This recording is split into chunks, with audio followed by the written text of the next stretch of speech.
It's my great pleasure to introduce Professor Allan Chan. Allan is an epidemiologist and a biostatistician. He's Professor of Infectious Diseases Epidemiology and Director of the Infection Prevention and Healthcare Epidemiology Unit at Alfred Health. He is President of the Australian Society for Infectious Diseases and has so many other roles that it's impossible to list them all. Allan has worked in remote communities in the top end of Australia and in PNG, Thailand, the USA and Finland. He has published over 280 peer-reviewed scientific publications. Earlier in the year, I read in The Age, it has to be true, that one of his colleagues described him as unflappable, hugely hardworking, and not only the smartest person in the room, but also the nicest. Allan, the floor is yours. Thanks very much for that kind introduction. And I have to say that I tend to stumble over epidemiology and biostatistics as well. I've just got a couple of slides to share. I think you need to enable me to be able to do that, if that's possible. Can you do that, Jeff? It's just coming up with a message saying that the host has disabled screen sharing. Jeff? Simon, hang on. Simon, can you hear me? You'll have to make the speaker co-host. Oh, okay.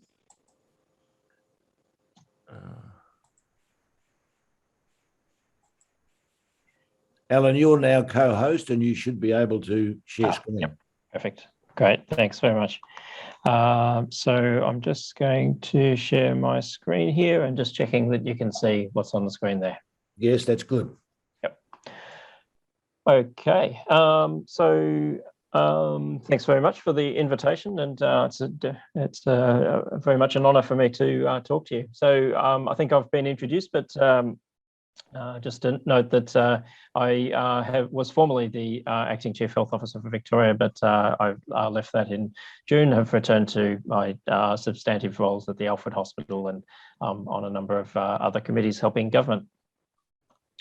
So just I'd like to acknowledge the traditional owners of the lands that we're all meeting on and the lands that you're on. For me, that's the Bunurong people of the Kulin Nation.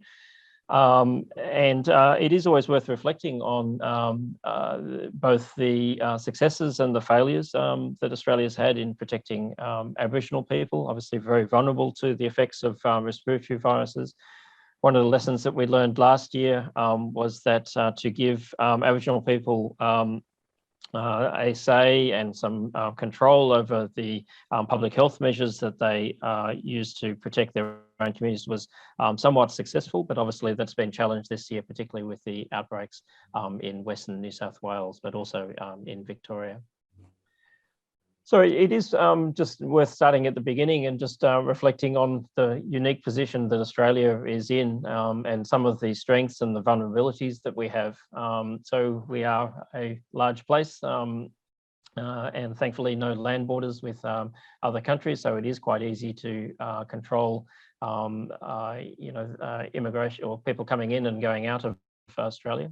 We do have quite a sparse population, but obviously very highly urbanized, and half the population live in the major in Melbourne or Sydney. We are quite diverse, and obviously there's and that is a strength as well as a vulnerability. We have a large number of communities that we need to communicate with in many different languages and in consideration of different cultures. We are a very rich country and have quite a good healthcare system with very strong laboratory capacity compared to a lot of other countries.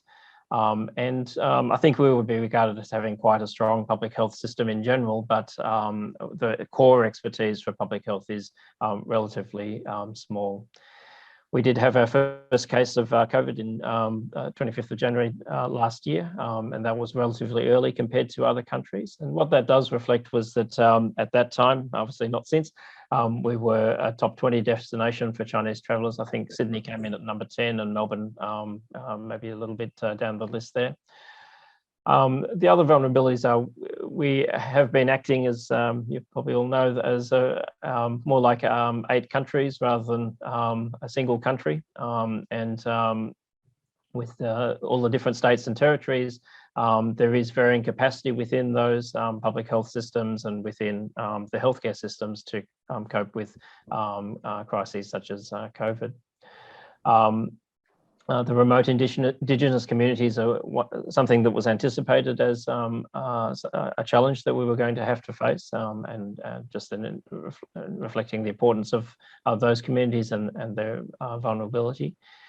And then I think, you know, we're not immune to all the other pressures that the world has seen, the casualised workforce, which I'll talk about a bit later, and the diagnostic laboratories for diagnosing COVID are relatively fragmented, and we have a lot of private and public labs, and they don't all talk to each other as well as we might like. I'm not going to go through this, but just to perhaps say at its most charitable, we do have quite a complicated system of governance in public health, and that reflects the Federation. So there are a number of advisory committees. Obviously, National Cabinet was formed in March of last year, and the Australian Health Protection Principal Committee, which is the Chief Health Officers of all the jurisdictions, are the main advisory committee to that. And then there are a number of other committees that advise HPPC in turn. We are notably one of the few developed countries in the world that don't have what's called a Centre for Disease Control, so sort of a technical body like the US CDC or the European CDC that can formulate evidence and surveillance and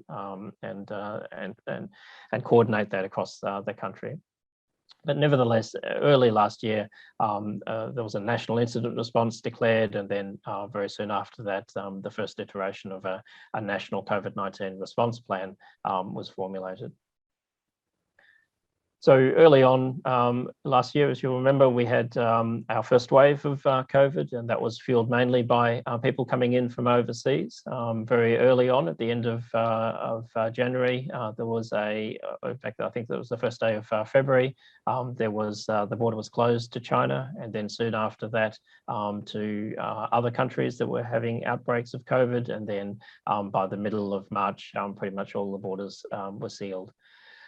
And as you can see, there was a number of other lockdown measures that were taken, and at that time they seemed pretty draconian, but having lived in Melbourne for the last 2 years, they seem a little bit quaint now. But they did the job. So a lot of this was closing the borders and not having cases come in, and then the cases that did come in were quickly controlled through the lack of contact with other people and the lack of onward spread. So this went on relatively well until June, when we had our major second wave in Victoria. So on the right is the genetic types of all the strains of the SARS-2 virus that were in Victoria from last year, and the lines that appear. So those numbers on the side and then the lines that correspond to them basically represent the same type of virus. And what you can see is that where the lines line up in a line means that that's basically an outbreak. And what you can also see there is that a lot of those outbreaks, particularly in the bottom panel, basically extinguished themselves, so that there were outbreaks, they subsided, and then they stopped, except for a couple of odd ones there, which sort of technical issues about coming from the same country, probably. But in the middle, what you can see is the cedar meats outbreak in black, so that transmission network 1, and you can see that that actually had stopped by about June. But then you can also see the Ridges Hotel outbreak, and you can even see those 4 yellow dots at the beginning of the Ridges Hotel outbreak, which were basically the family that came in, and then the dots after that are the hotel staff, and then that was the start of the major Victorian second wave. There was a second smaller outbreak related to the Stanford Hotel, and that actually was brought under control. But our second wave was largely due to this Ridges Hotel outbreak. On the left, you can see that it started with relatively small numbers of cases, although what you detect is clearly not what may be out there. And it's no accident that a lot of these cases appeared in Melbourne's outer suburbs, particularly Casey, Hume, and that's been replayed again this year, really. So this was the epidemic curve from Victoria's second wave. Other states didn't really have much in the way of cases. The black at the bottom is New South Wales. And in all, we had more than 20,000 cases in Victoria, with almost 900 or 800 deaths in Victoria.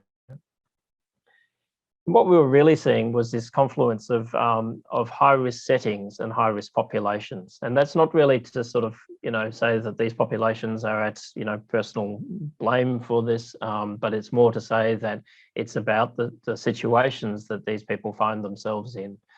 So high-risk settings were settings like aged care, disability facilities, and particularly high-risk workplaces.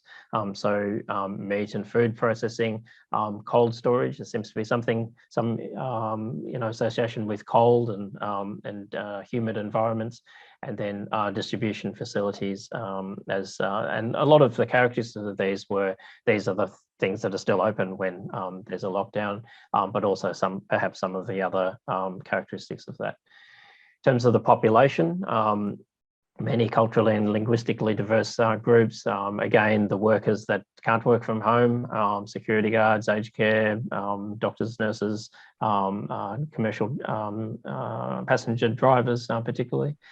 And then some of the other characteristics of these populations are that many of them live in crowded accommodation. So this is sort of the people that work in meat and food processing are people that also live in public housing. And we were really quite struck by the number of people that, the father in a family might live, and it might be a multi-generational household where the father works in meat processing and the wife works in aged care, and it can be a very short distance in terms of degrees of separation between some of these very high-risk settings. So if we sort of think about, why would people not be able to isolate or quarantine, it sort of comes down to they can't, they won't, or they don't know. And so they can't, they are people that, their job is to have contact with the public, so taxi drivers. If we think of the industries with poor industrial protections, meat workers are in pretty crowded situations. They don't really have a lot of personal protective equipment. It's a pretty tough job. If anyone has been into an abattoir, and so those are conditions that facilitate the spread of infectious diseases. And then there's the vulnerable populations, so aged care workers and residents of aged care, obviously very vulnerable. And then these are very casualised workplaces, particularly meat workers and aged care workers. So many of them work across multiple sites just to have enough income to support themselves. But it also meant that they were able to transmit the virus and carry it with them to multiple sites. So that really goes to what we call in public health the social determinants of health. So a lot of these determinants are well outside what it's in our power to do in public health. And so a lot of these are economic issues that need to be addressed. And so things like pandemic leave and JobKeeper and having obligations on both the employer and the employee were things that were quite important in facilitating control of COVID last year. And then within public health, within the Department of Health, there was a lot of lessons that we learned about the importance of engaging with all the different communities and having local public health units. And Monash Health was probably a good example of this, where they often had a lot of pre-existing relationships with these groups. So they have refugee health services, they have outreach services, services to serve public housing and homeless and other these sorts of populations, and they were really able to leverage some of those pre-existing relationships to get people to do the right thing. That said, when you have fragmentation of public health, it probably is a better model to have things closer to the ground, but it does require a lot of support and coordination to make sure everyone's doing the same thing. I spoke about worker mobility, so there were things brought in such as one worker, one site to try and limit people to work at one place so they wouldn't carry infection from one place to the other. And then we learned a lot of lessons about trying to develop lead indicators. So what can we keep an eye on that would say things weren't going to go well? And so that was things like the number of cases where we couldn't find a source, how many contacts each case had, how many cases there were in low socioeconomic local government areas, and what testing rates were like, so that as a clue as if we were missing anyone. And then the last lesson was really about trying to scale up clinical and public health responses. And this is obviously something that has been a lot more effective this year than if you compare that to last year. We now know what we're sort of preparing for. We have a plan. If we need to double our capacity at a hospital, we'd sort of know how to do that now. But it really is, workforce is always the limitation with that. So this year, things didn't go quite so well, and the origin of this was in New South Wales, where a transport driver for international arrivals became a case that very quickly spread into Western Sydney and then seeded outbreaks in the ACT and Victoria. And this is really a replay of what we saw in Melbourne last year. So again, Western Sydney is probably the equivalent of our southeast and north and west fringes of Melbourne, and it became very difficult to control. And if you contrast that to, for example, Avalon Beach, I think as I understand, New South Wales were probably most worried about people getting in their helicopters and spreading it rather than, essential workers. And Avalon can be sort of easily cut off by controlling one bridge, as I understand. Control is much easier in wealthier suburbs and where people can work from home and tend to do the right thing. So in New South Wales, obviously the outbreak is now subsiding. In Victoria, I will make the brave call to say that I think we are probably just around our peak at the moment, and hopefully things should start to come down with increasing vaccination and ongoing control. So hopefully this is the last time we will have a lockdown. It certainly has been a long time for all of us in Melbourne. In terms of the modelling and this roadmap to reopening, the idea is that in epidemics, you don't actually have to prevent every single infection. You just have to prevent enough of them so that it doesn't continue to spread. And so this is a concept taken from demography. If every person has the equivalent of one child, then the population is relatively stable, and the same too with infection. So if every person goes on to infect less than one person on average, then there won't be continued spread of, or at least the epidemic will recede. And so last year, when we were starting from an effective reproductive ratio of 3, meaning that in the absence of any controls, each person would on average infect 3 other people, that means that you only had to prevent 2 of those infections, or perhaps just a little bit more than 2 of those infections, to stop an epidemic. But unfortunately, with the Delta strain, the effective reproductive ratio is probably 6 or 7. So that means that we really need to prevent 5 out of 6 or 7 out of 8 infections to get that epidemic under control. And that really isn't possible with all the things that, the public health and social measures and contact tracing that we're doing. There are just too many people that are either, essential workers and have to interact, or people obviously that may not be doing the right thing. So what we really need to get things under control is vaccination, and as that has proceeded, that is doing a lot more of the heavy lifting, and that means that we can probably, hopefully, start to ease back on the other measures.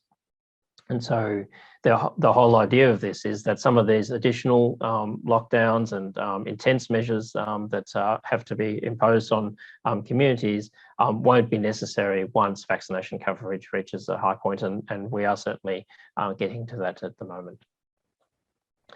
So just moving on to vaccines, we now have 3 vaccines, but 2 of them are here, the AstraZeneca vaccine and the Pfizer vaccine. When we started looking at what vaccines we might get for Australia, there were about 200 different candidates, but you can sort of group them into different groups of different technologies. So there were the sort of tried and true technologies, the vaccines that like influenza vaccine and the technology that we use to make that, or some of the modern versions of that, so protein subunit vaccines. And then these 2 new vaccine types, which we now are using quite a lot of, obviously, the viral vector vaccines. That's where you splice the component of the SARS-2 virus with another virus, in this case adenovirus, to get that into the body. And then this new RNA vaccines, which were viral vector vaccines had been used previously, but the RNA vaccines really hadn't had any precedent in humans before, though there'd been a couple of animal vaccines. And so have a couple of each of these. So we have the Oxford vaccine as a viral vector vaccine. We have the Pfizer and now the Moderna vaccine as the RNA vaccine. And then the Novavax vaccine is a protein subunit vaccine. There was the intention to have a vaccine that was made by the University of Queensland, but unfortunately that had to stop development because of some issues with false positive HIV tests. There's also a whole other group of vaccines where basically you grow up the vaccine and grow up the virus and then inactivate it. And a lot of the Chinese, it's probably the most sort of basic way of making a vaccine. And some of the Chinese companies are using that, but we haven't used that in Australia. Vaccine effectiveness is has been quite good, and it's. I think when you ever see those stories of vaccine effectiveness and waning, it's always important to keep in mind what endpoint we're looking at.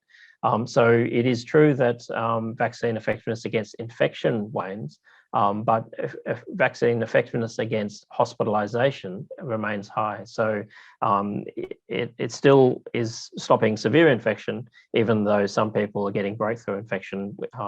But as a general rule, that is mild infection. So these vaccines are much more effective against severe disease than just getting infected. And they're also more effective against the strain that we had last year than the Delta variant, although it is still pretty good against Delta, because that's basically all we're seeing at the moment. In terms of the recommendations, I think we now are in a situation where these vaccines are freely available for anyone who wants them, but the Pfizer vaccine is preferred over AstraZeneca in people under the age of 60, and that's partly because of the risk of complications, so that the complications of the AstraZeneca vaccine are more severe in younger people, but also that COVID is a much more worse disease in elderly people. So, for example, an 80-year-old person who gets COVID has about a 1 in 2 chance of going to a hospital and a 1 in 3 chance of dying from COVID. So, getting vaccinated is, you really don't want COVID if you're 80 years old. On the other hand, the risk of this clotting syndrome, this thrombosis and thrombocytopenia, is about 1 in 100,000. So if you have a 1 in 3 chance of dying, a 1 in 100,000 chance of getting clotting is really insignificant compared to that benefit. And there are obviously other benefits of vaccination. Obviously, there were people that just wanted to get vaccinated so that they could stop worrying about getting sick. There's about protection of people who you live with, your close contacts, particularly if you lived with people who are immunosuppressed. And then there's the contributing to the community protection. And it's really gratifying to see that now that the vaccine campaign is back on track, that we are achieving quite high vaccine coverage.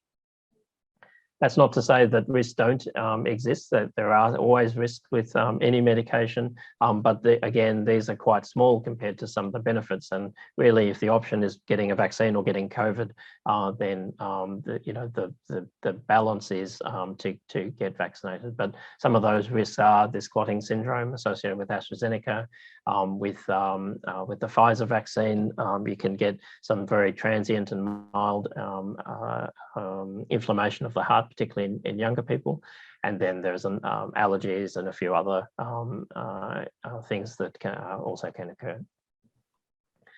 And so this is where we're up to as of yesterday. So almost 85% of the population have received a first dose for many age groups, and particularly older age groups that had access to the vaccine first. I think we're well over 90% in many places. And then second dose coverage is catching up very quickly. So in about 3 or 4 weeks, I expect that that will be well over 80% and approaching 90%. So to summarize this part, so we did achieve local elimination of COVID in early 2020, and then in Victoria a second time. I think was one of the only cities in the world to, or the jurisdictions in the world to successfully control quite large numbers of cases in Victoria that we had in Victoria last year, although Delta is proving much more difficult to control this year. So we do have vaccines now, and that really has changed the game in terms of providing control. And we can see in New South Wales and there's early signs in Victoria that this is having a major impact on outbreak control. And it does mean that hopefully that things like lockdowns will be a thing of the past soon. And so the real message is that vaccines do work. They protect you, they protect your family, and they protect the community. I thought I'd just finish on I guess, some experiences on being a government, and I can't tell you how unusual a situation it is for a hospital doctor to find myself last year. So the red line is the red arrow there is the date that I started work as acting chief health officer in the department towards the end of July. And obviously, I can't take credit for all of this, but I'd like to think that I contributed to getting that wave under control. And so it is a very challenging place to be in a press conference, particularly if your public speaking isn't your forte, like it is for me. And really thought that there was a number of different stories that the media would always try and spin. There was sort of the helpful ones about trying to make sense of complex information and trying to give an idea of what was actually going on when people were doing contact tracing interviews, what goes on in a hospital. But there was also what I'd like to call the ABC, the apportion, blame and crucify someone, finding someone to blame. And then, there are a lot of commentators out there, many of whom don't agree on everything.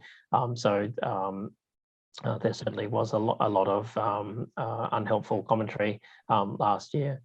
There is, I understand from speaking to journalists, that there is a school of constructive journalism. So rather than trying to point out problems, trying to find answers. And certainly this was something that I thought was an interesting aspect of journalism. I think, you know, in the end, you need to do something if you're in government, and even if you know that things aren't going to go perfectly, and when you're dealing with, at the moment, I think there's 20,000 active cases in the community, someone will not understand, or there'll be a miscommunication, or we'll be told the wrong information, and we still need to plow on, try and learn from some of those mistakes, and then and do our best. And I certainly being there, I think the media advisors charitably called this Dear Caught in Headlights look, and I certainly when past politicians start feeling sorry for you, you're in probably some degree of trouble. And then, there certainly was a lot of criticism about, as there is this year, about, the roadmap and what's being done. But some of this is expected. So, people from the other side of politics will clearly, they're paid to disagree. And everyone comes with their own agenda about their view on the way they see the world.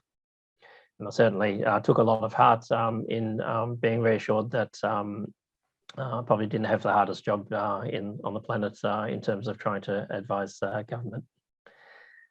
So I thought I'd just finish on the words of a slightly better president from a long time ago, but about being in the hot seat and having to make decisions and do the best that we can. So I thought I'd finish there, and happy to take questions. Thank you very much, Allan. That was quite enlightening, and I do know that it's quite difficult when you're thrust in front of the media with all the questions coming at you from all directions. But I'll start off the questions by asking you, with respect to the side effects of AstraZeneca, the clotting issue, presumably now the medical profession is much better prepared to identify that and treat it, so that it's not as fatal as originally been suggested. Is that right? Yeah, so it's a fairly complex problem, and it is quite a unique disease. So there is a slightly similar disease called heparin-induced thrombocytopenia, which is a side effect due to a drug, and in fact, a anticoagulant, a blood thinner drug. So when this first came out, and particularly in Europe, where they were vaccinating obviously earlier than we were, it's very likely that they just missed cases altogether. Just a clot happens, a very bad clot happens after vaccination. It's usually about 2 weeks after. There'd be a lot of people where they just wouldn't have made that connection. And then once they did start to identify that this was probably a complication of vaccination, they didn't really know how to treat it. And in fact, the conventional treatment of these clots actually probably does harm. So the UK saw about it. I think their first report said that they probably had about a quarter of the people that had this complication died from it.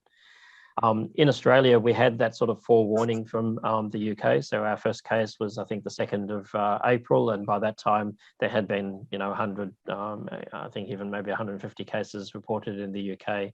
So we were able to learn from that to say that, this is the way to treat it. There are specific ways we can turn off the clotting. We don't use the treatment that can make it worse. So our mortality in Australia is 6%. So 6% might seem sort of lowish. And if you sort of put that in the context of, how many people get the vaccine and how many people die, it is about a 1 in a million. But that there are also, they do cause strokes, and they do cause, damage to, intestines and things like that. So when we were making those recommendations that younger people shouldn't get it, it was in that context of, we didn't want young people to get strokes. We didn't want young people to get, gut problems, even if they didn't die. So it was that sort of whole picture. But yes, we have learned a lot about this condition, and we certainly are a lot better at treating it than we were at the start. Thank you, Allan. Now I'm going to ask for questions, and if you wave, Allan, you can be first. And Allan, if you demute yourself and ask your question. Thanks very much for that wonderful talk. Alan, I've read that in regard to people who are vaccinated, they, one, carry less of a viral load, and two, the viral load they carry lasts a shorter amount of time. Therefore, they truly are safer than an unvaccinated person. But I've never heard anyone say there is peer-reviewed documentation to prove that. Is it true or false? So, like everything, it's a little bit more complicated. So there's two ways that you can become less infectious. You don't get the infection at all, or if you do get infected, you have a lower viral load or a shorter duration of infectivity. So the first is well established. So if you get vaccinated, you are less likely to become infected, and if you don't become infected, you can't pass it on. So that's pretty, and that is by probably about at least 50%, and probably 60, 70, 80, depends on how old you are and which vaccine and all that sort of thing, and how long it's been since your vaccine. The second one isn't quite so clear. It probably is true that being vaccinated means that you have a lower viral load and that you clear your vaccine, your virus more quickly, and therefore you are less infectious to the people around you. But that effect is probably fairly transient, and it probably wears off fairly quickly. So if in studies in the UK, particularly where they've looked at the transmission to contacts, people who are infected and were vaccinated, so these are breakthrough infections, which are less common, they are probably less infectious just for the first couple of months, and then after 3, 4, 5 months, that effect wears off. So that's why people aren't making quite, the song and dance about that, as opposed to if you don't get infected at all, you won't pass it on. That's probably the more important effect. Thank you. Next, Robert Kerr. Nick? Alan, I have to say, first of all, that I think the performance of the professionals in Victoria, people like Brett and Jerome and Ben and Katie and yourself, have been terrific during this. I think we've been very lucky to have people like yourselves around. I watched a programme about the experience in the UK of vaccine development, where they started actually in January of 20. But the numbers that they had demanded that they did it. Can I ask you, do you think the original decisions that we made about vaccine supply, presumably based on medical advice, were correct and well understood, despite what the experts, the other experts we keep seeing, the media that you've correctly defined, and even politicians believe? Yeah, look, it's difficult. I mean, I think we didn't really. So I guess there's two bits of that. There's, could we have foreseen that the first vaccines were going to be so effective, and therefore we needed more of that?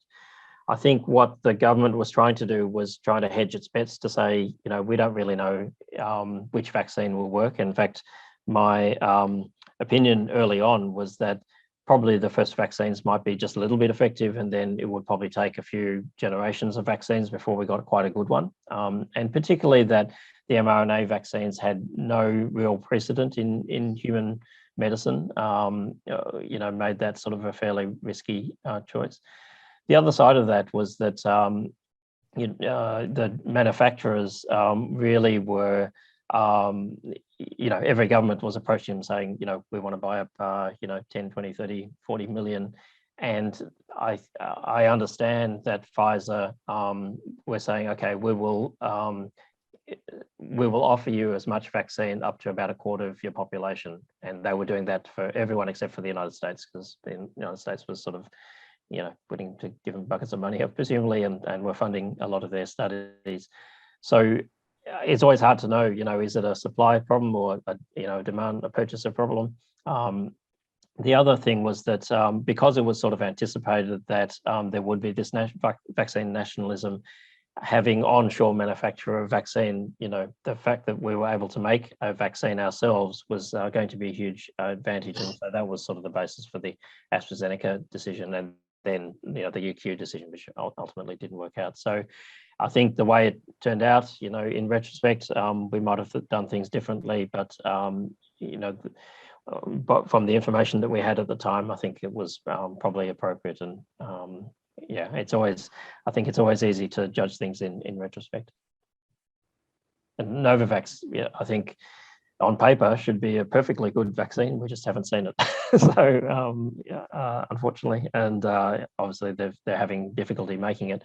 But that was always going to be the backstop. It's tried and true technology. It's nice and simple. It should work perfectly well, and the studies suggest it works pretty well. But there's clearly other issues in getting that to market. Allan Chan,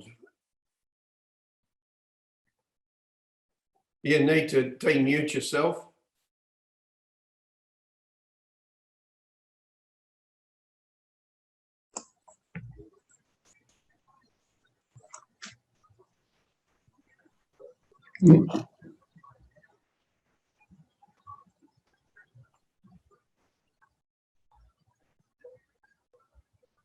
Better try another question, I think, Chris. Yeah. Here we Bill, are. Bill. Alan's. Bill, Am I on? no. You're on now.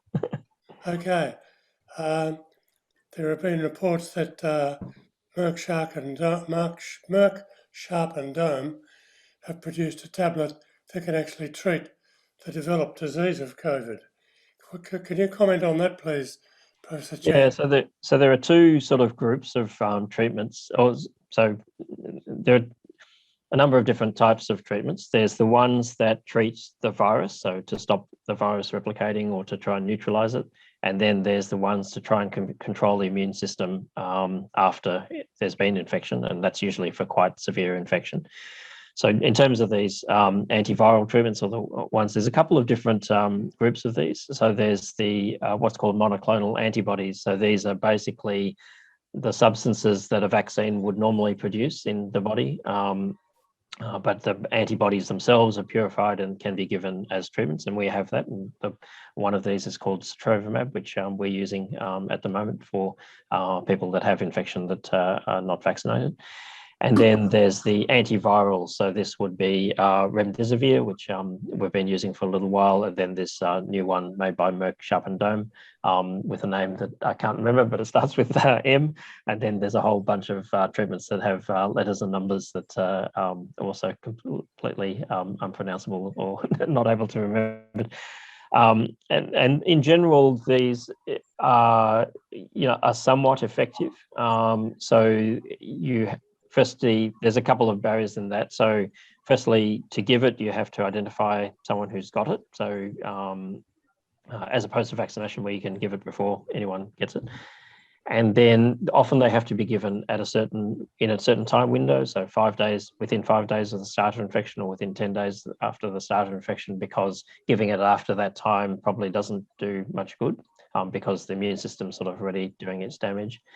And then in general, antivirals are only partially effective. So once the virus has got into the body, it already starts doing its damage, and turning it off, after 2, 3, 4, 5 days only helps to some extent. So none of these things are as good as not getting it in the first place, whether through vaccination or other methods. So they are pretty good, and there will be ones coming along the line which are going to be better, but not treatment, prevention is much better than cure. Thank you. Simon, can I ask you to select the next questioner, because I can't see them all on. There's Jim Duggan I can see. Jim, you could ask. Thanks, Mr. Chairman. Thanks very much, Alan. It was a great help to put the whole emergence of this virus and its problems into perspective that we find difficult to get from the daily media, which, even though it concentrates on what occurs on the sort of preceding day. One thing that troubles me, I must say, is this. I don't really understand how a variant emerges. I assume it's something like a mutation of the virus, similar to a genetic mutation, and perhaps that's what it is. If that's the case, isn't it highly likely that with the prevalence of the virus in the community, there's every chance of more adverse mutations occurring in the real near future? In fact, I would have thought if it's a mutation like others, that would be almost inevitable, and that perhaps they will be more easily transmissible as the Delta variation has been, or have a more adverse effect as seems possible. And what are the chances of another variant emerging, which will be more difficult to control? And is it possible that they will not be adversely affected by the vaccines that are presently available and which have been administered in the community generally? In other words, what's the fear of everything getting worse? I suppose that's what it amounts to. So there's probably three bits there. There's what's the chance that there will be genetic mutations or mutations that might change the properties of the virus? Yeah. What is the chance that that property will be worse than the one we have at the moment? And then the third one is, what is the chance that it evades the immune system or the vaccine? So there's sort of three things. So the SARS virus actually, it's constantly mutating. We can always, if you sort of read off the genetic code, you can always see some change in that. And most of those changes don't change the property of the virus. So I think I showed you that slide with all those letters and numbers, and we use that to track, how things spread, but all those viruses behave exactly the same. In terms of sort of the genetic mutations within the coronaviruses in general, is that the coronaviruses actually don't mutate anywhere near as quickly as some other viruses. So flu virus, for example, does mutate quite a lot, but coronaviruses don't. And there's probably lots of different reasons for that, but in general, genetic change is relatively slower. Part of that is probably that there are probably, and this is true of all viruses, there are bits that can't change because if they do change, they don't work. And one of those really key things is how it binds to the receptor in the body that sort of takes up in the cells. So any mutation in that site means it just doesn't stick to that receptor and therefore can't work, and then that sort of gets selected out. Having said that, clearly there have been mutations that have made things more transmissible with Delta. I think there is some anxiety, and particularly that where there are lots of infections going on, and particularly in developing countries, that genetic mutations can they're the sort of situation that would favour the development of mutations. And they may not be easily detected because the laboratory systems in those countries are not strong, and we don't have a good idea on what's going on there. So then the third part is, well, what is the chance that that will evade the immune system? And that sort of goes back to that concept before, that there are conserved regions in the virus that if there are mutations, they don't cause, the virus don't work and they don't get selected out. They're not under the same evolutionary pressure. So at this stage, the vaccines do seem to work quite well against almost all the variants that we have. And the variants that they don't work against, and particularly the Brazilian variant, don't seem to spread as quickly. So just because there's a variant that doesn't, that emerges that may evade, vaccines, doesn't mean that it is going to spread as well. So it has to be that confluence of, a mutation that spreads, that transmits effectively, that also evades the immune system. And I would actually be relatively optimistic that that we're not going to see that. That might be famous last words, but we haven't really seen that to date. And the properties of the virus are such that the body does mount quite a good immune response. There are many points of the virus that the body can see, and if there are enough of those, then it's probably not possible that the virus can evolve in mutations to all of those points. So it is possible maybe that we'll need a new vaccine construct, and certainly the drug companies are working on those in case they are required. But at least in the shortish term, I'm relatively confident that the vaccines we have will be quite effective. Thank you. Bill, I think you were next, Bill. Allan, thank you for your talk. My question is, can you mix and match vaccines? In other words, can you have the first jab as a Pfizer and the second jab as an AstraZeneca? You can. So it probably is more commonly the other way around. So AstraZeneca first and then Pfizer. So it'd be important to say that the vast majority of patients that have, people that have got a vaccine have got 2 doses of the same vaccine. So we are much more confident about how well that works, we know the side effects from 2 doses of the same vaccine. We know, for example, that getting the second dose of AstraZeneca, if you survived your first dose, you're going to do fine with your second dose. So we know the body of evidence is much stronger for 2 doses of the same vaccine. Having said that, The reason I ask is that a person had quite a response to the Pfizer anaphylactic response. And after discussion with the doctors, they said you shouldn't have a second Pfizer, but you should have AstraZeneca. So that's okay.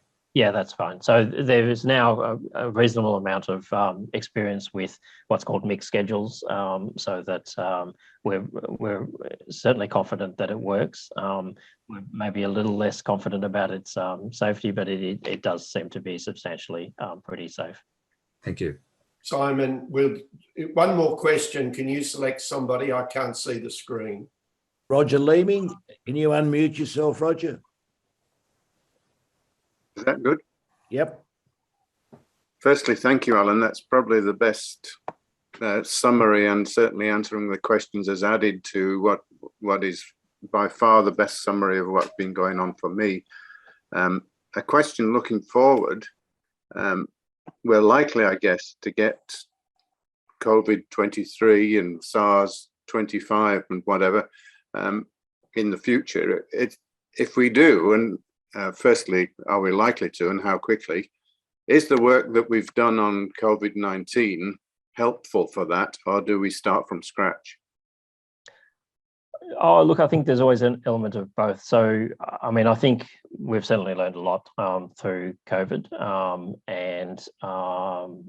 So one of the things, for example, that we've learned is that it's always been sort of assumed that pandemic influenza is unstoppable. So, there's 1918 and 2009 and the ones in between.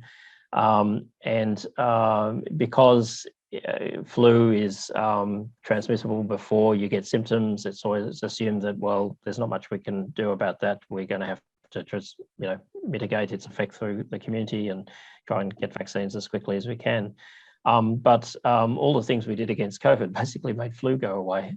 So not saying that, we will be, wanting to do lockdowns for flu in the future, but if we had a 1918 scenario, it is at least on the table as an option. And we've learned, clearly a lot of things about, the social determinants of health I was talking about before, mask use, how, we might set up our health services better to cope with things. So these are the things that we do know now that we have either learned or learned again, and would make us better prepared for the next one. But that said, whenever there's a new pathogen, we always need to know more about it. So our pandemic plan was based on influenza, but there are things that are different about COVID that were different to influenza, and meant that we had to learn that and accumulate that evidence. And that often is a bit like trying to construct a plane while you're flying it.